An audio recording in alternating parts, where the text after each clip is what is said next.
So if you keep it as just an accumulation of knowledge, it just doesn't serve. It just creates more fractured reality, and even becomes a barrier for you that's going to stand between you and actual freedom, which is also you. So it becomes, and I do have a few people that I worked with, and it's sad enough to say that I prefer to work with someone who is not spiritual, or at least authentically taking these practices and making them their own experiential direct knowledge, as opposed to someone who comes with tons of concepts and hiding behind concepts. So as I'm saying, like, everything I say, just disregard it, throw it away, and try to experience. If anything, make it as a seed and see if you can experience it for yourself in your direct experience, whether it's just sitting on a cushion for 15 minutes a day and start noticing who and what you are beyond words, pictures, sensations, or whether it's, through a book you're reading and really connecting through the heart with whatever is being pointed to. The same thing with any other teachers that are there to point to our true nature. Don't take it as words, don't leave it as words, make it your felt experience, felt sense. And this is the, not just the beauty, but this is like the true nectar. All these teachings and teachers out there, there's nectar right there to really sip. And if we approach it in the most honest, sincere way, that, okay, what am I looking for here? Am I looking to be more knowledgeable in non-duality? Or am I really looking for true radical freedom within myself? Because if I'm looking for true radical freedom, all these satsangs and teachers and teachings are there for us as a portal. We can use it as an experiential portal. Okay, whatever they point to, I'm just going to close my eyes and feel into what are they really pointing to. And in my own direct experience, because KI is such a beautiful tool to learn, to teach us how to land into our bodies and not stay in our heads, and really go down into our hearts and really feel. Because if we really feel the teachings, they're gonna do their magic without us relying on any teacher whatsoever. The teachers could be dead. Like all my teachers who really helped here to get established and in abiding state, they're all gone, apart from Ajay Shanti is still around. But all his teachings were coming to me as audiobooks or audio recordings or books. I've never actually seen him in person. And the other ones, Ramana Maharishi passed away a long time ago, Nisargadatta Maharaj, and all the teachings were just so full of suchness, of that nectar, of who and what we are, that if we can learn how to read between the lines and feel into those in between the lines, then that is the beauty, and that is the calling, and that is the authentic use of the seeking energy that brought you here, even to KI. We're seeking relief from suffering. We're seeking reality. We're seeking truth. We're seeking happiness. We're seeking unity. So how to use the spiritual energy in the right way is, don't let it use you in the sense of making it into another experience to collect in the luggage of the knowledgeable me about non-duality. Yeah. So I'll leave it at that. If there's any reflection, questions, I'm going to open up now. Mm-hmm.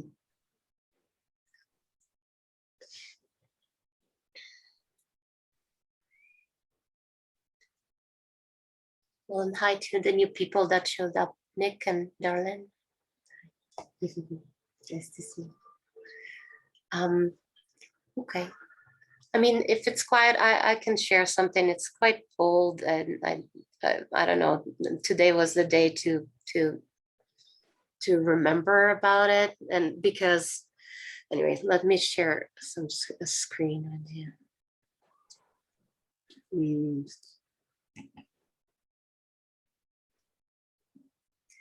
So anyway, it's a graphic I did a long time ago, probably 10 years ago, and that was like maybe 2 years into the shift that happened. But at the same time, it's very related to KI, so that's why I thought I could share it with you. So what do you see here? Like I call this fire of truth. And what we see in KI, we can also see that if we start seeing from the right place, from the right honest space in our sessions, and we start seeing that, oh my gosh, I used to believe I'm a word, or I used to believe I'm this story, or I used to believe I'm this, even most intense sensations of pain and shame and guilt. I used to believe all that about myself. So when that starts collapsing, and why am I portraying here like naked? We can only enter naked and stay in the abiding state or the free state when we're naked, when we're no longer grasping to any belief, any idea, or any identification at all. So therefore that nakedness, and the skulls are here, it's all these identities I thought myself to be, or we all can identify with that. There's so many roles we identify, and we think that that's who I am. That's how I am. And so when this awareness starts flooding our systems, when this awareness starts flooding our life and our relationships, we gonna start noticing more and more, and therefore the eye and the fire just burns all illusion. And the heart, of course, it's painful. She's crying. So she's crying, it's painful, but at the same time, there's this blossoming heart that opens up, unprotected heart. And it's, you see, it's in pain. It is in pain because it's unprotected, but she's no longer willing to build walls around her because she knows that this separation state is a very miserable state to live our lives. So she's willing to experience the pain, to let go of the illusion, to lose, to die. All identities die. So all the identities die, and therefore the seeing, and you'll see for yourself, you start noticing, where else are you still hiding? Where else are you still not whole? Where else are you still maybe lying somewhere, or not telling the truth, or staying small and not fully yourself? So, and there's this huge eye on top, the all-seeing eye. And there's the time when we really step into knowing little by little, at least in the beginning, some small satori's, small recognitions, and then it kind of becomes more and more our actual reality. You'll start noticing that when we are experiencing freedom, we don't experience time. So when you do something you love, or where you're with a loved one, or when you're in nature, when you're, I don't know, some of these portals where we're actually just really ourselves without this need to reaffirm oneself within time. So this is who I'm going to be, and this is my worried about the future. So this is all ego state. So when we really crash into the right here, right now, the only space and the only existence that we are, we start noticing like, oh, from in this space, now is never changing. Now is always being filled with with a flow of information, but the flow of information, or the manifest reality, the manifest here and now, just flows as words, pictures, and sensations within the now, which is you, which is who we are as presence, as existence itself, and as awareness. So anyway, just felt like sharing that because it relates a lot to KI, and how perhaps slowly, not as abruptly as I experienced it, but it takes that radicalness to really, if we really want to be free. There is also the softer version of KI, and we can say, okay, I just want to eradicate some uncomfortable habits. I just want to feel better in my skin.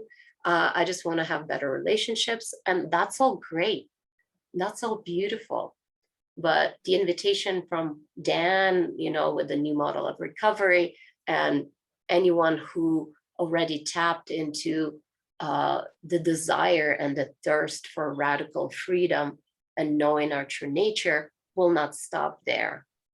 And the beauty of KI, that it actually can offer you that platform and the skills and the tools to really radically land into who and what we are without any division. Cool. I'll leave some time for questions, reflections, and just feedback, and then we can meditate.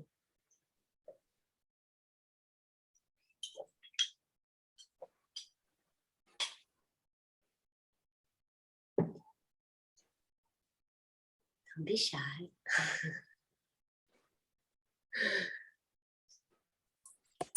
Hi, well, I'll start. Yay.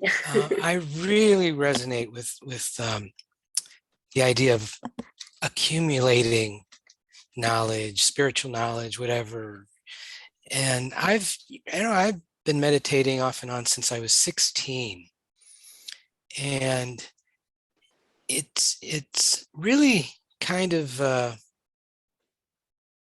it's changed quite a bit. And I'm at a place now where it's really hard to really know where the presence is.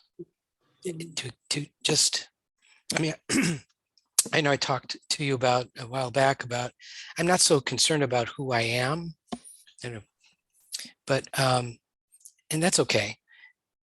But I can be still for hours, and I don't think I'm like getting much out of it.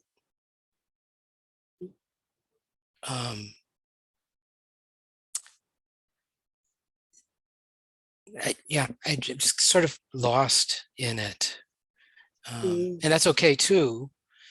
But I guess I'm sort of wanting to know where am I in this at this point, and can I actually know if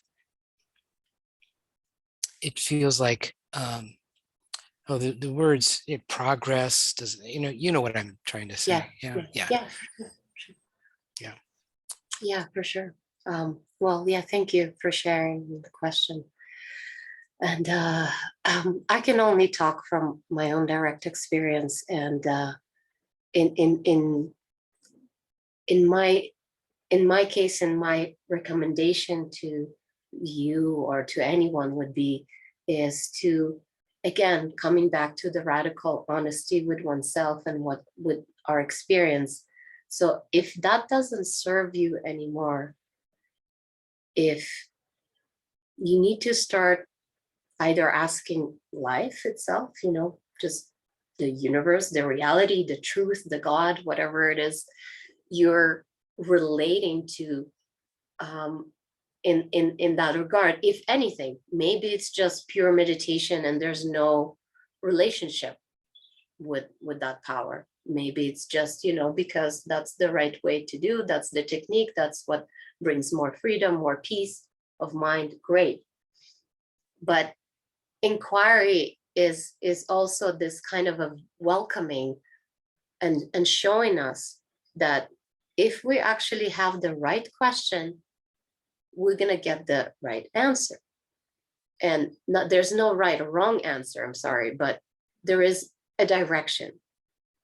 So I feel, well, in my case, it was, the path was so dynamic as a devotional relationship kind of path, that if I could see one thing not serving, I would like sit and beg to see like life itself, like sit in my altar or whatever, light candles and like light incense, and like, okay, I need to see where I need to go next.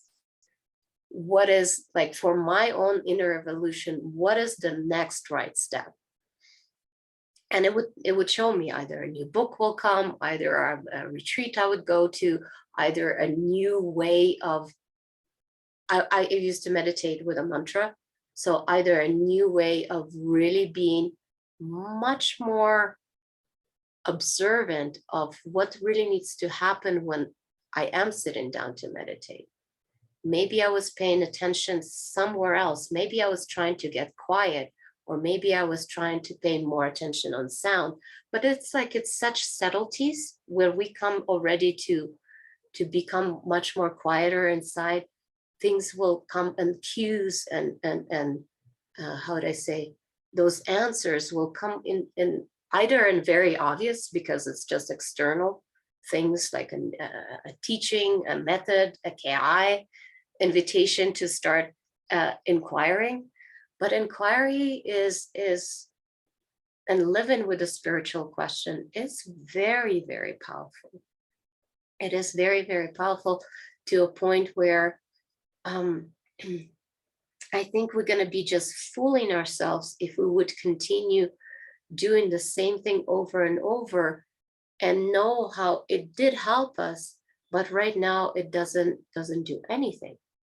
Then we need to get very honest, even if it means we're going to lose that practice completely.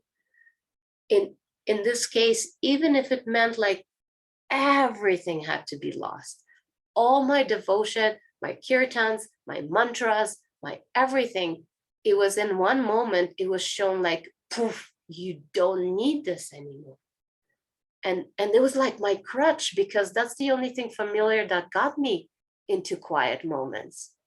And all of a sudden, that was also taken away and shifted with something else, shifted with just like being, whatever, just sitting and just meditating the way we're going to meditate actually right now, kind of this more presence meditation. So, and then from shifting from there, oh like, my gosh, this was freeing, but this is still stuck, in some dryness. Okay, so how do I tap into my heart? So how do I go full circle? So that was my next question. Okay, first truth and nothing but truth. And then, okay, love. How does love operate? How does God, or how does this truth operates through my heart?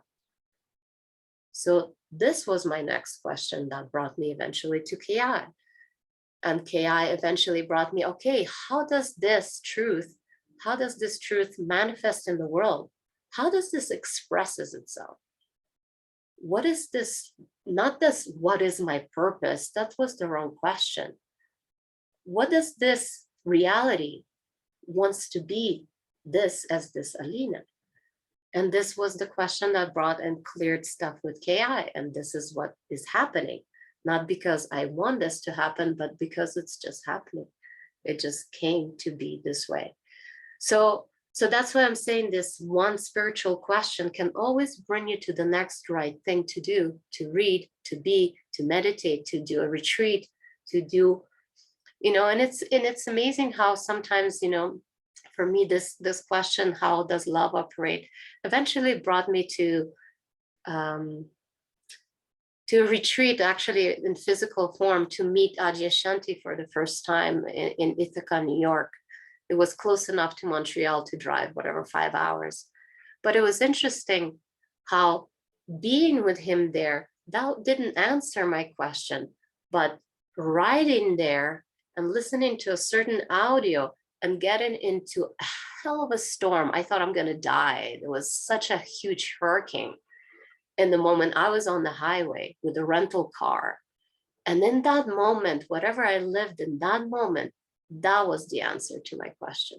I already arrived, and whatever the repercussions of just being there for 3 days, it was interesting. It was all right, but that was not it. So it's like asking the question and being so open to receive an answer from such radical circumstances sometimes, or from very, very quiet and very simple, ordinary life experience.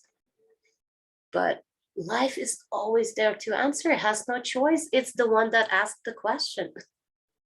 It just has no choice to move forward, to find a way to find more truth, to remember itself. And just like we're all destined to get out of suffering one way or another, unfortunately, through suffering. Unfortunately. But yeah, I don't know if that answers, but that's my experience. Cool. Thank you. Yeah, the KI is the next thing. Yeah, beautiful. Yeah. That's beautiful. Yeah. And you know, Lena? yeah, go ahead. Oh, Gary, hi. No, go on. I thought you were finished. No, I it's thought you were all finished. I just wanted to ask you. Can you hear me? Sorry, I think my connection. Yeah. I could hear you. Yeah, we could hear you. Okay. Yeah, I wanted to ask you about this. You know, like this right-hand side of the chest thing that Ramana talks about. Do you have any thoughts on that? Because I guess it's kind of ties in with KI because it's a somatic thing. But like for me, I don't know. I'm trying to feel into it and trying to like see what's going on there, but it feels like a very dead space or really hard to feel. But some people don't talk about it. But I don't know. Some people like seem to have a lot of sort of think it's quite a powerful thing. So yeah, just wondering what you think about it. Thank you, Gary.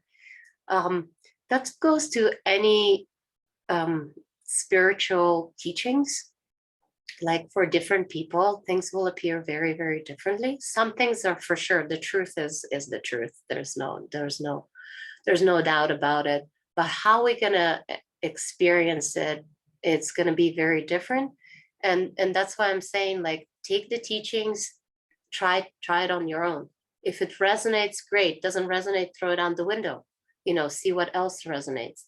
Because for me, I didn't experience anything in that sense of like the right side of the chest. And any specific kind of location. I mean, there was an energetic awakening here, like a Kundalini. So there was energetic blockages along the way while it was going up. And there was clearing that was happening, but nothing particular. There was a lot of pain in the heart area, period. When it was going through a lot of pain, there was a lot of contraction and a lot of pain around that area. And then for me, in my case, there was a lot of contraction in the throat. But I, particularly the way he speaks about it, I didn't experience it.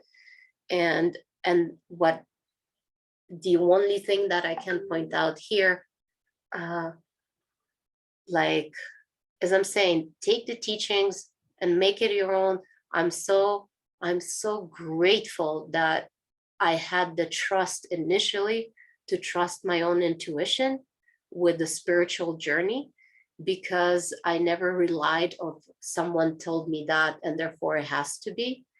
So I took different teachings and really experimented with them. And this experimentation kind of just gave way to whatever needed to stay and whatever. And don't get me wrong, I got caught in some places, like with this awakening on the level of the heart by pointers from Adyashanti. I took it kind of mentally and was waiting for a blissed out state of unity, and it never arrived. So, and then just understanding that, oh my gosh, the mind interprets things in such a radically twisted way that, and then it waits for those things to happen. And that's a trap. So yeah, there are some traps like that. As I'm saying, some of these teachings are powerful, and if they're I've been there. I've been searching for that awakening of the heart like for a good 5 years or so, thinking it's gonna come in some sort of a melting kind of way. So I'm just saying, take it lightly, explore. If it resonates with you, and explore through KI, which is a beautiful tool to explore anything somatically. And see if it's serving you, or if it's getting you more confused or more trapped in any way.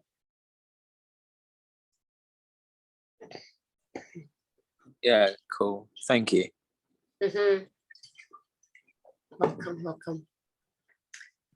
Okay, lovelies. I think I can have any reflection anyone wants to add to that. Anyone had other experience with that, please? I'm not the only authority here in any way at all.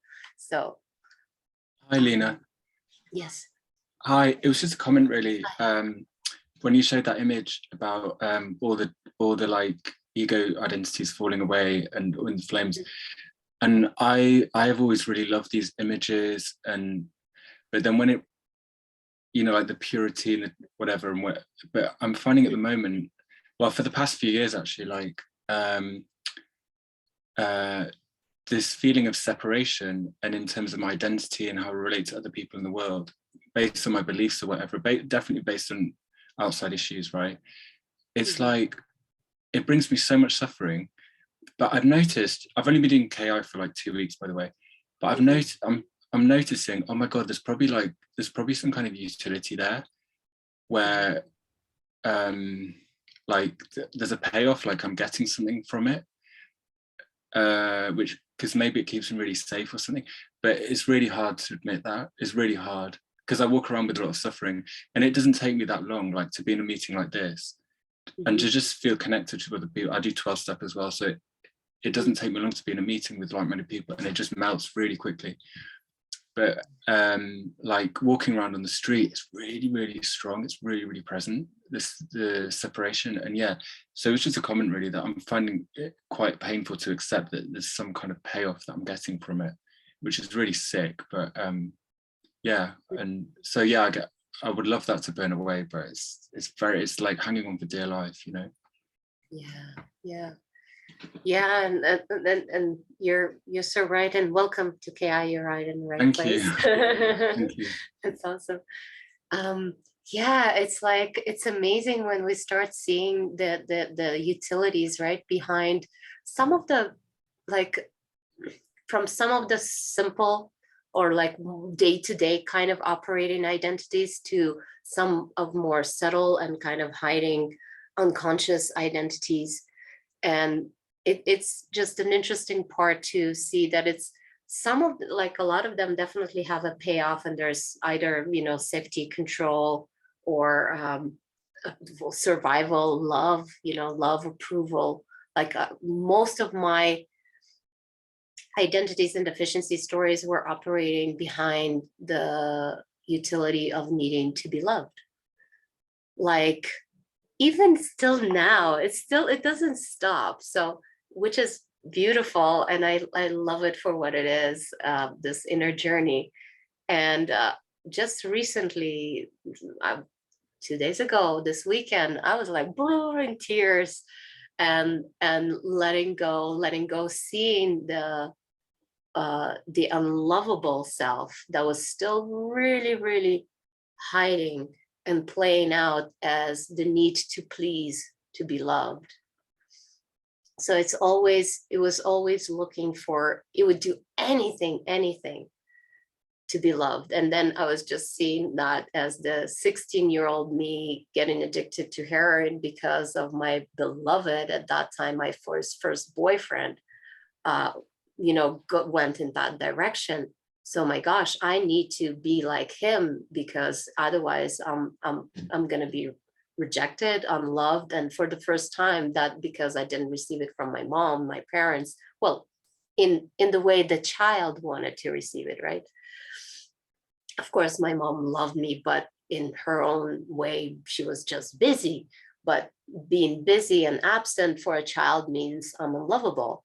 And therefore, the story continues. So my first serious boyfriend, I'm like, I'm going to do, not consciously, unconsciously, I'm going to do anything to be with him. So it's interesting, that payoff. And meeting this story years and years, and like everything is already quiet, but here appears a relationship, and I'm seeing myself in this relationship trying to please no matter what, even with some twisted ideas, and still playing it out and still doing it and still seeing it, that it's creating suffering, not just for me, and I'm seeing it and it's still happening until the bubble goes like poof, and the relationship falls apart, and I'm like, oh, thanks for letting me fall on my face so I can finally see it. And it's like seeing is happening, but it doesn't stop. The mechanism, it's still in play until it like exhausts itself, and until we like crash and pick the pieces up and see, oh my God, like I really needed to live it out, feel it fully, and then exhaust it, and then be crushed again to kind of bring and have the wonderful tools of KI to like, okay, when was the first time this energy was experienced, right? And then you go, whoop, okay, that's nice to meet you again. Here you are again. And then when you become gentle with that and become more compassionate with that, instead of resistant and trying to, oh, I don't want this, I want this out of my system. So when we become very compassionate around those energies, and even yes, they create separation, even yes, they create suffering, even yes, but they're innocently acquired. They're so innocently there. There are, broken children as needing love and safety and cuddles and acknowledgement, validation. So when that could be cuddled back into, okay, I see you, I see your brokenness, and I see your need for that love, and hold space for you. So in that energy and meeting presence awareness, meeting those energies in the most soft and compassionate way. Yeah, so let's see, Nick. The key part, isn't it, getting to the earliest experience? Yeah. This has been seen as a beautiful portal to really kind of make it that this full circle come together, is seeing the origin of that energy and come to compassionately meet instead of resisting, and trying to eradicate it, because the ego is useful as long as it empties of all these hookups and fixations. So if we empty the ego of fixation, it is outermost a necessity, because we won't be able to function. But an empty ego is not suffering, is playfulness. There's the body, there's the ability to relate to others, to others to relate to us. That's useful. Yeah. So yeah, you are in the right place, and the separation will be in a more gentle way. In KI, you can kind of start seeing it in a more gentle way. And I mean, I would add, if you do have the ability and the curiosity to practice like some things or some form of meditation or presence, I would really recommend alongside of processing and KI. So whether it's, as I'm saying, everyone has different ways and different portals. It could be martial art. It could be whatever keeps you in presence. It doesn't have to be a sitting meditation, right? But if you have the time to really be with the movement, if it's a movement, or with sitting and allow, it's basically sitting and allowing and noticing and watching and being curious about the mechanism that unenlightens us, in a sense, that creates the separation. That will bring us, which but let's practice. Let's actually bring it into practice. Thanks for that, Alina. Yeah, well, thank you so much, Jeremiah. It was nice to meet you. Okay, timer. Here we are.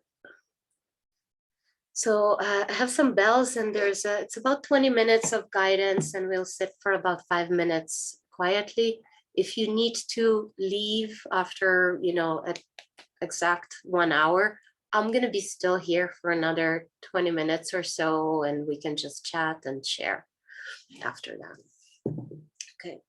But if you need to leave, just log out, and thank you for coming. And thank you for your beautiful energy. We're all making it happen. It's just, and I thank you for me to pause as well. Okay. So I'll invite you to get comfortable, adjust your position if you need to. Close your eyes if you can.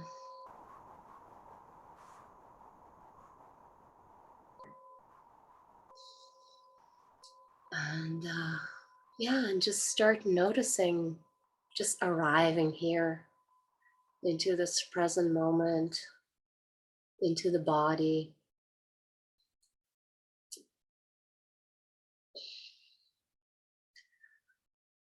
Letting energies settle.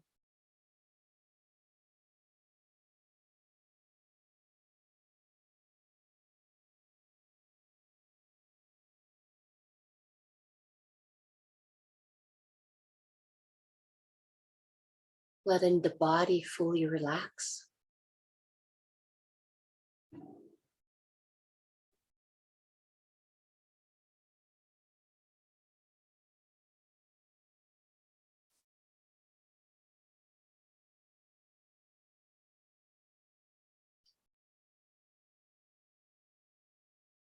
And just allowing the moment to be spontaneous.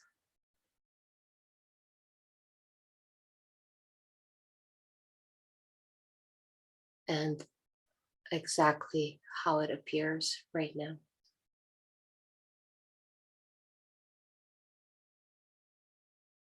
So basically this type of natural rest, why is it natural rest? Because naturally resting is already happening. We're just so busy that we don't pay attention, that there is something already very restful inside.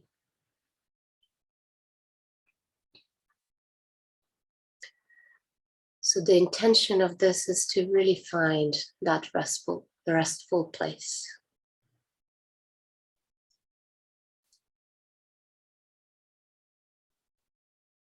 And if for the remaining of the practice, find yourself lost in thinking, you find your head noisy in some way, just know we're not trying to get quiet. It doesn't have to be quiet. There's no way for thoughts to stop, to forcefully stop them with effort. It just doesn't work. It just creates more noise. So the only thing what you can do is just observe yourself for a moment being lost in thinking. And in that moment of observation, in that moment of awareness, you're instantaneously back into the present moment. Because the thinking is usually takes you either to the past or the future. It is never right here, right now. So you can either choose as an anchor the sound of my voice to come back into presence, or you can choose as an anchor your own breath. And just take one element of the breath, perhaps the movement of the breath, or it could be the sensations in the nostrils of the inhalation and exhalation, or just that expansion of the rib cage and feeling more space. So whatever element you take of the breathing, just decide on it right now. and just make it your anchor to come back into the present moment. If you feel lost, or if you feel anxious and your mind is agitated and wants to know what to do, or you could just relax it back into the breath.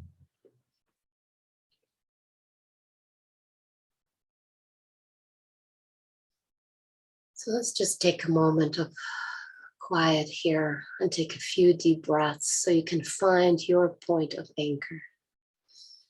So full inhalation, noticing how it feels to full capacity, and just letting go of the air. Just fully relaxing the body. And one more time, fully inhaling. A little pause. And fully exhaling. If you need to sigh to relax your body even more, go ahead and do that. You're muted, nobody hears you. And maybe one more breath at your own pace. Inhale. Pause. Exhale. Now just notice, what do you notice about the breath? So let that be your anchor.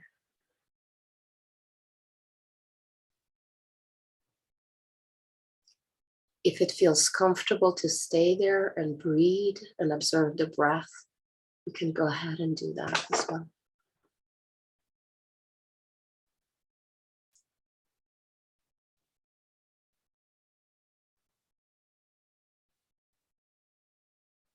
Otherwise, the invitation to naturally rest lies in actually resting.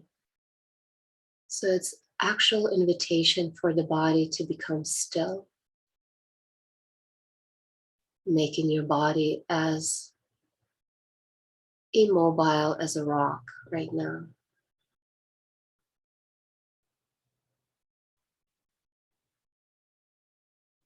And relaxed at the same time.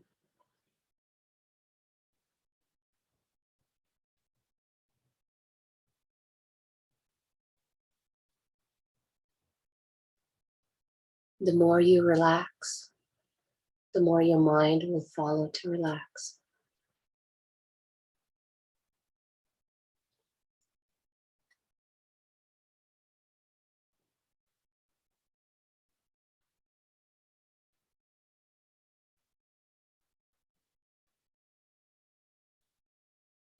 So just sitting comfortably, noticing everything that is already here, present for you. Whether it's some uncomfortable feeling, whether it's agitation, whether it's calmness, whether it's sleepiness or alertness. Just notice that. Become curious.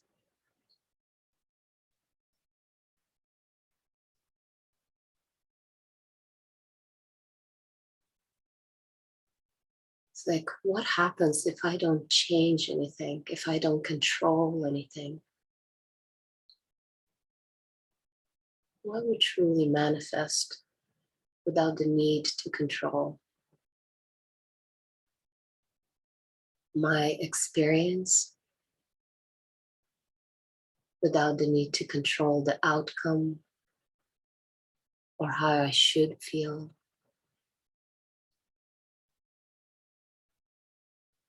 But just the curiosity and the watching happening.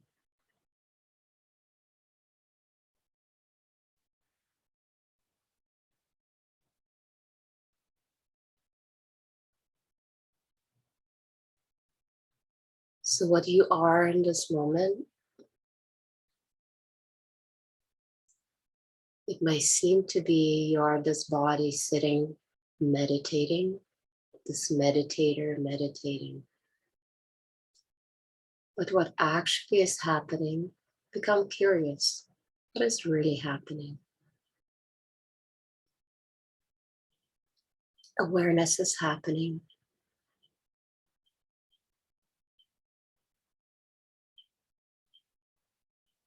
Sensations of either support or touch, however your hands are and whatever you're wearing, all these physical sensations, that's happening.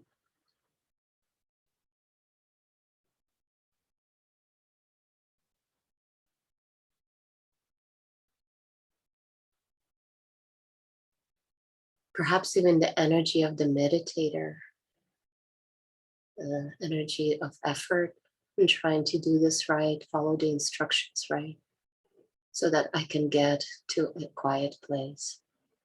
Even that energy could be perceived, so it cannot be you. And if you notice this energy, just welcome it. Hi, meditator, come relax. It's okay. There's nothing to do.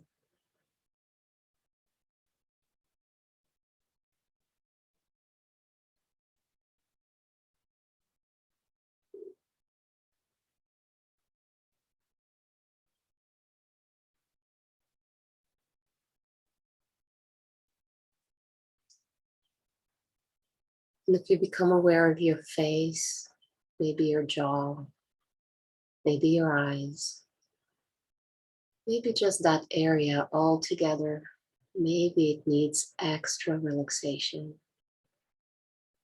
See if you can relax your face muscles and your jaw even deeper.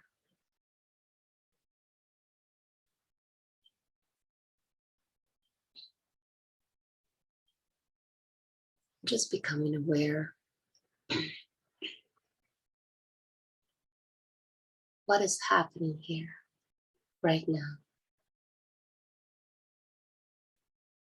There's no need to label experience. It could just be sensations that are happening.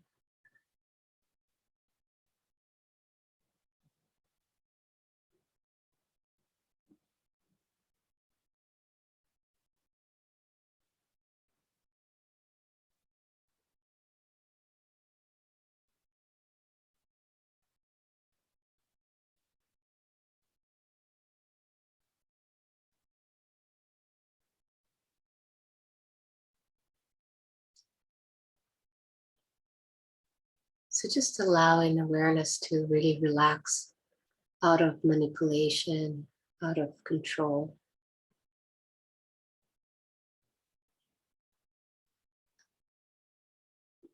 So it could just rest, or it could move around and be curious, becoming aware of different things.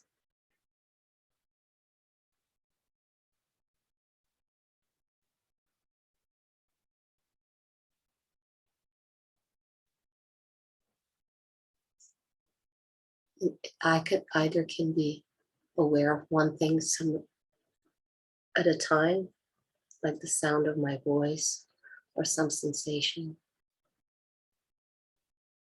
or it could relax enough to take in a lot of things at the same time,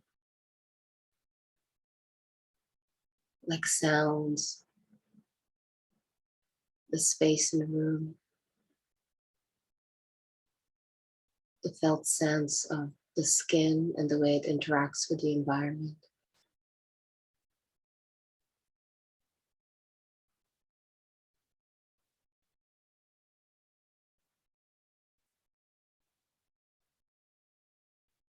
The inner sounds or thoughts,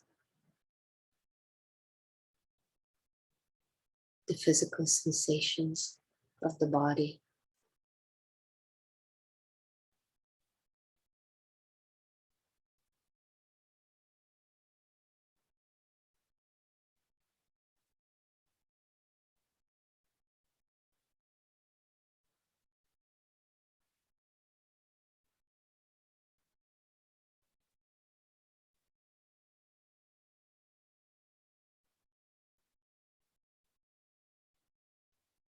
See if you can tap into this radical not knowing.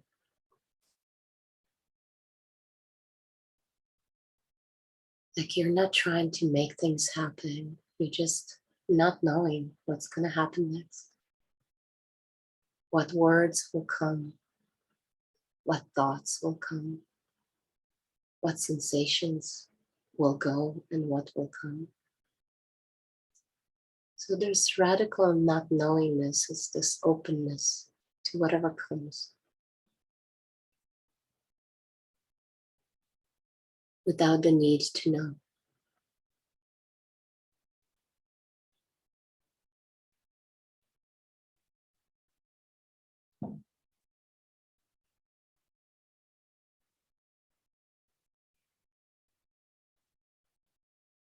Without any attachment to the outcome. But pure curiosity. Pure openness. Pure relaxation.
So just coming back to noticing if this natural state of rest, does that need to be somehow achieved in any way, cultivated in any way? Or is it just simply here, underneath all the noise, all the phenomenon that's coming and going?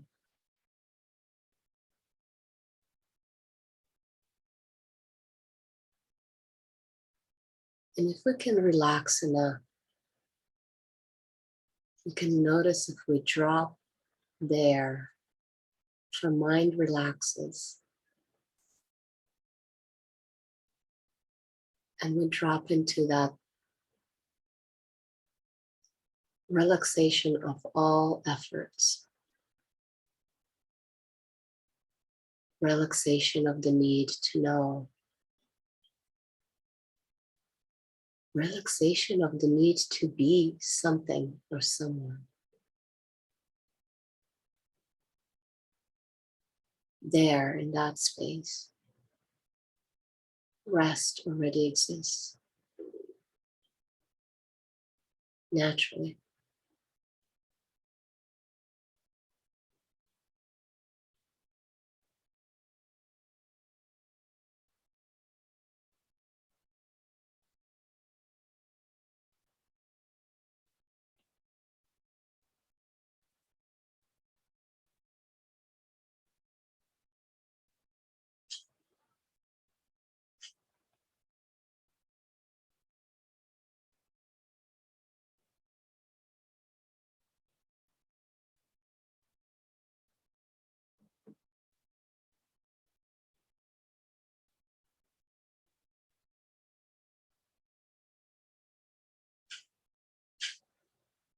And the only thing that could be separating the experience of that rest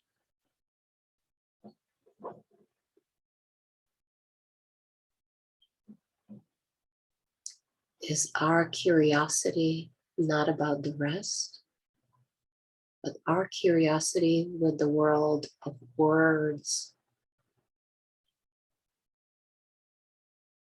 and illusion, the illusion of the past or the illusion of the future. When we get exhausted playing with that illusion, we become curious of the rest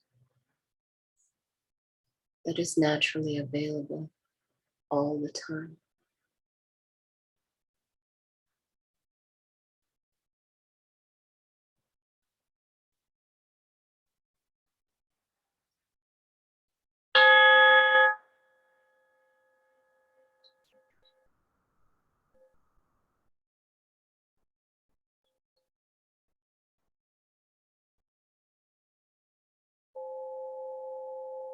So for the next 5 minutes or so, we're just going to remain in silence. So don't forget your anchor into the present moment as your breath. And just stay curious, watching, observing. See if you can find that naturally restful place without the need to look for it, but just by relaxing more and more and more and allowing more and more and more.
So we're going to slowly come back to our bodies.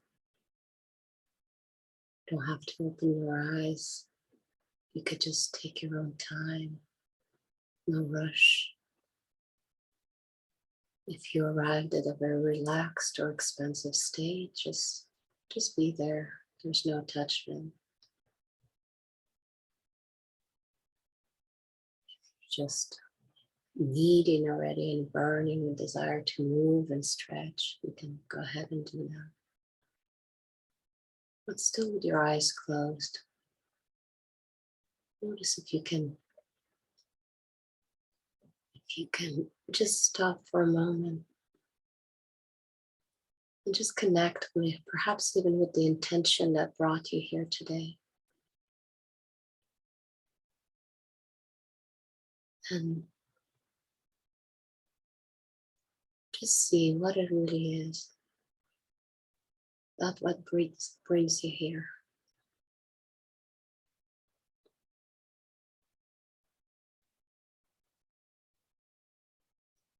And see if there's any seed that you can plant as a further intention, either to continue this exploration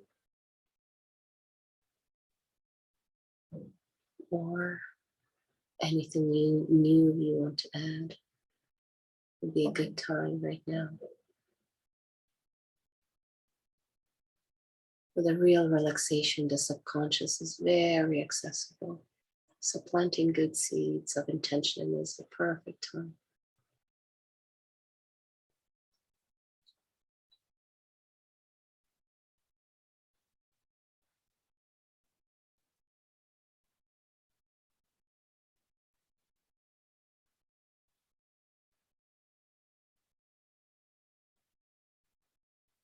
And just wherever you are, I want you to just pause for a moment and give your heart an inner hug, meeting yourself in this deep way, creating this space and time to sit, to inquire, to be, to remember.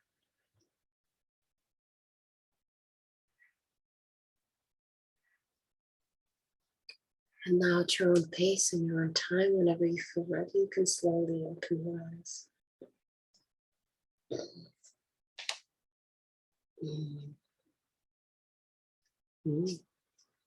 Lost people.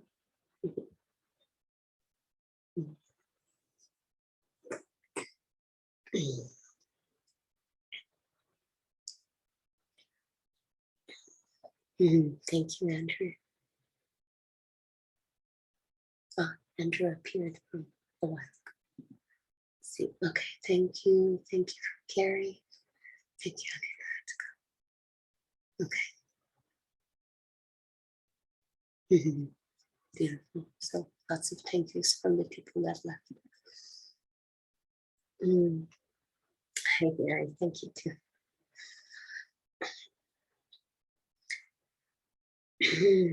So yeah, anyone feel like sharing or? Thank you, Elena. Thank you, Ted. That was I'm going to trundle off to bed in a sec, but just wanted to say thank you. Yeah, that was really lovely there. Something you said about needing to be somebody, and sitting with that, feeling into that, really illuminating, and sitting in with who am I when I'm not trying to be somebody. Yeah. And the natural rest that is here. We're not trying to be somebody. So thank you. Really beautiful space. And yeah, so thanks everyone. But it's 3:45 in the morning here, so I'm gonna. You're a trooper. Joining us from the other side of the world. Yeah, Well, thank you so much. Yeah, it's a beautiful, beautiful conclusion. It's really peaceful when we're kind of dropping that need to be someone. Mm. Sometimes not that simple, but thank you. Take good care. I'll see you.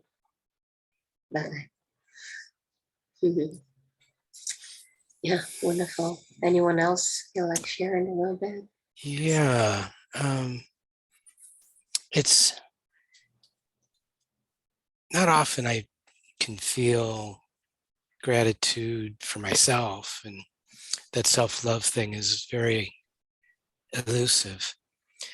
But my parents, both my parents, never trusted anyone, could never reveal or self-reflect who they were. They didn't know who they were at all. And both died alone without friends. You know, it was really tragic, actually. And I'm having such gratitude. And I made a commitment years ago to not go down that path. Then I had to find out what that meant. And one of the things was I learned how to reach out real quick. And I know I just have this gratitude now for like easily knowing who to trust and who not to. And just like hearts like yours is just so easy to pull me in. Yeah. And I'm just having gratitude for myself in that way. Yeah.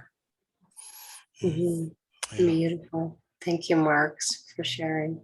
Yeah, my heart goes out to, yeah, all the intense suffering that so many people went through here, right? And not being able to have tools as such to learn how to trust and discern and reach out.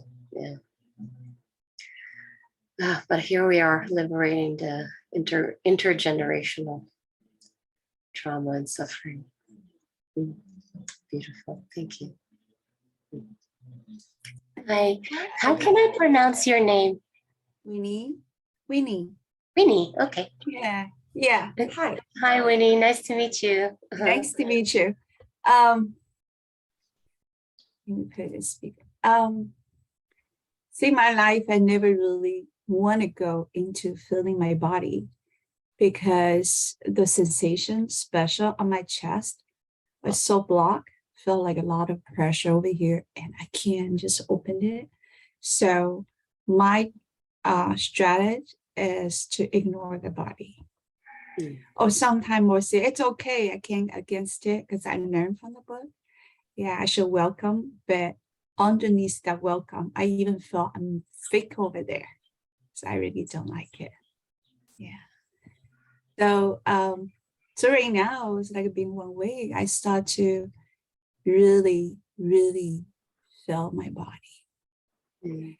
And it was so interesting, like yesterday, I felt like I never really know my body, the body parts, how my hand is so gorgeous, how they've been created, how they knows how to heal, how to breathe, how to digest the food. There's so amazing thing over here. And I just put a lot of bad label on it. It's not healthy. I'm scared, I'm worried something will happen. So right now I've been sitting with my sensation,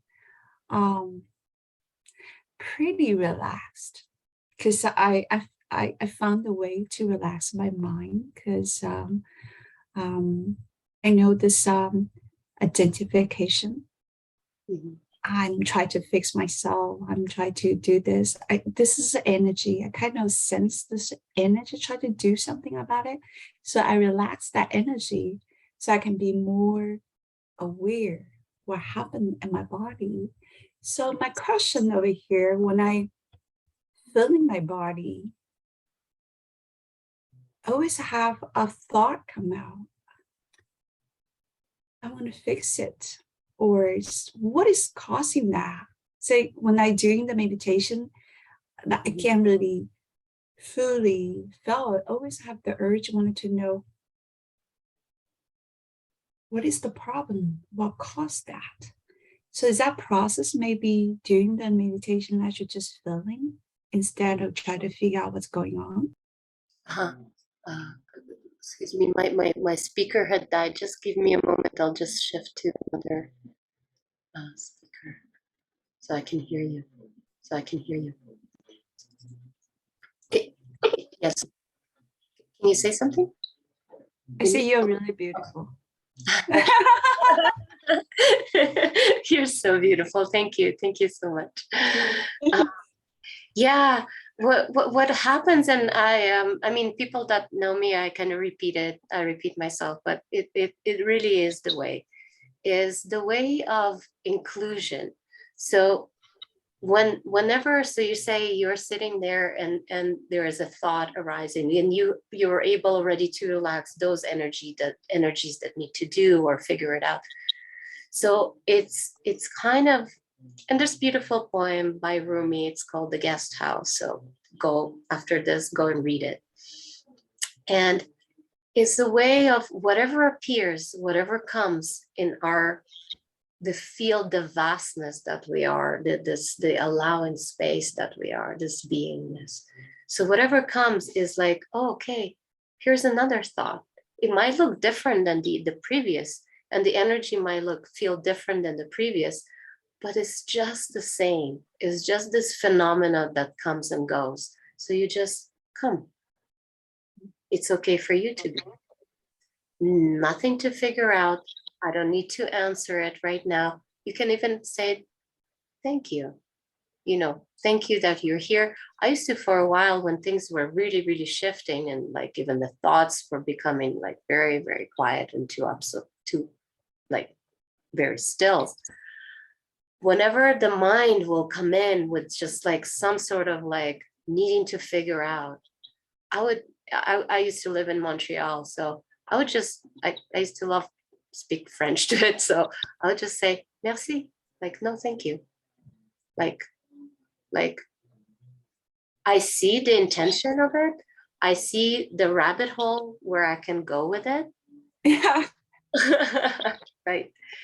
And because as soon as I give it the attention, as soon as what we are is attention, awareness is attention. So where we put awareness, that becomes a reality, because awareness is reality. It creates worlds. The worlds exist because of awareness. So when we put awareness into a thought, it becomes a reality. It feels real. It feels we need to figure it out. It feels it means a lot. It feels it's like all these alluring kind of ways for the ego to continue to stay in the realm of thinking. It's going to come up with so many beautiful, subtle things, how to kind of entice attention and awareness back into illusion. So it comes either, welcome, thank you, or no, thank you. You're not pushing it away. You're letting it be there, but no, thank you. I'm not interested. I'm not interested in. And this interest in our interpretation and figuring out life will slowly give you more and more gaps and space of true relaxation into, sorry, all this beeping, I forgot to turn off.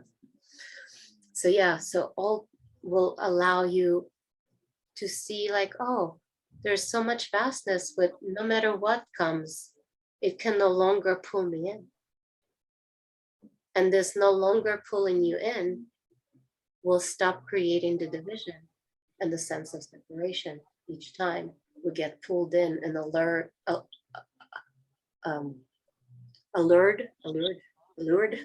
the word maybe, like, enticed to participate in the realm of thinking. And KI is a beautiful invitation, because when we start noticing in the process of seeing words and pictures, no matter how enticing or no matter how sweet or interesting or intriguing or angering the words might be, you know, we can still see that this is just words. These are just either sounds, depends if we are auditory, it's just sounds that appear, or it's just forms and pictures that we give so much reality that this given reality to a limited version of a fraction, not even a fraction of reality, we disengage from the vastness and the full potential of what we could be, because we're just narrowing to this one belief about ourselves, or one word about ourselves, or the need to figure out because da, da, da, da. I don't know if that answers your question, but it is a wealth. Yeah, actually, because the KI actually want the body to tell us what is that mean about being. Like there is a communication with the body, right? So that's when I do the meditation. I'm sensing the sensation because it's constant over there. It's not like a thought it go away. It's more constant experience that the uncomfortable feeling. So the mind naturally wanted to go on with KI. What is that? What causing that? You know, I say that tendons. So I wonder, it's like, do I actually give my time just to experience it instead of a go to figure it out, or I to talk with it? Or when I do meditation, I should go in to talk with it. So yes, I see what you mean. And it could go both ways. If naturally for you decided to meditate, and naturally for you, there's just natural self-inquiry was unfolding, go ahead. If that feels great and you can tap into kind of more revelations around it, go ahead with that.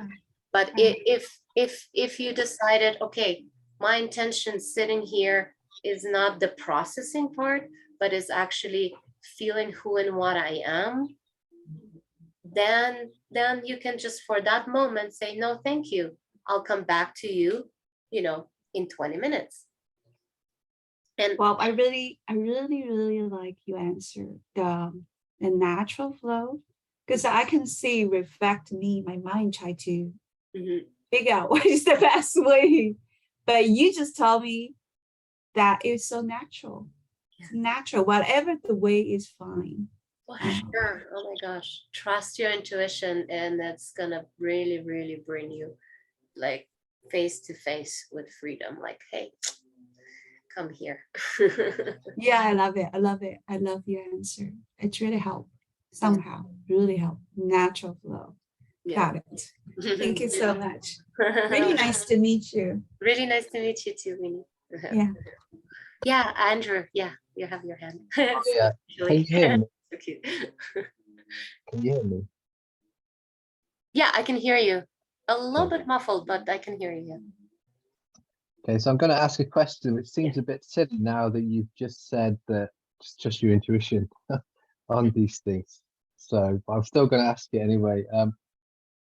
So when we put our attention on something, almost like we're collapsing the wave of possibilities, because we're so I've been doing a thing where I put my attention on space,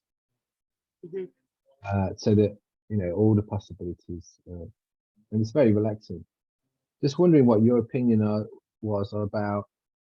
Yes, I'm doing a lot of body work, KI, but what about putting attention on space? And the answer might be similar, trust your intuition, but to see what you think about that. But. Yeah. Hey, Christoph, thank you.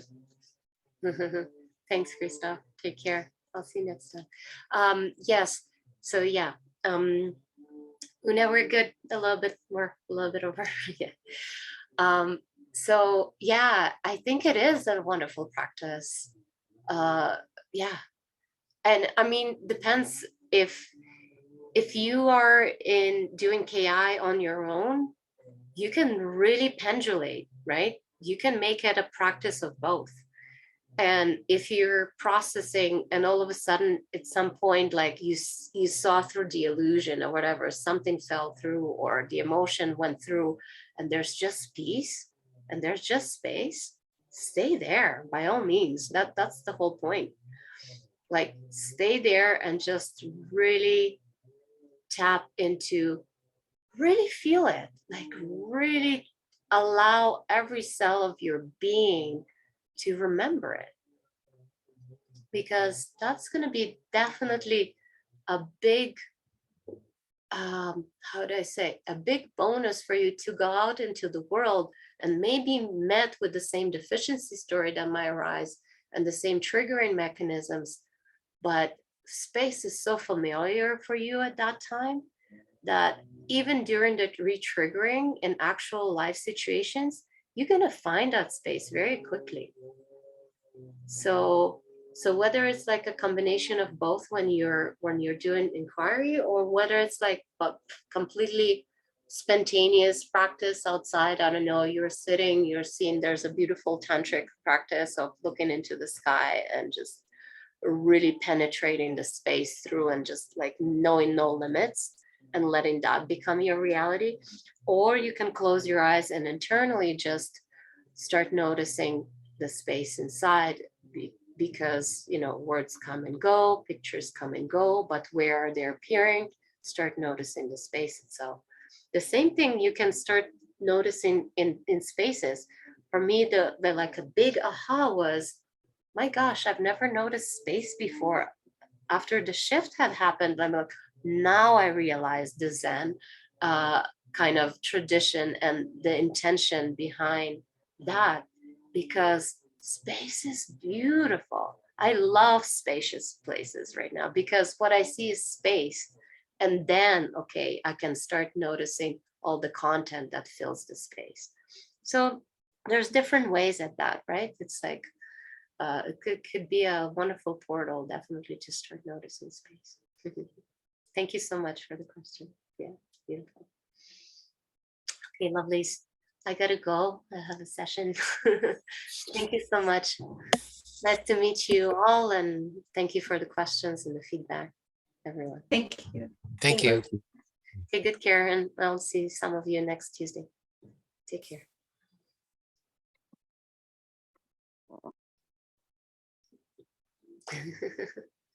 Oh, let me tell them.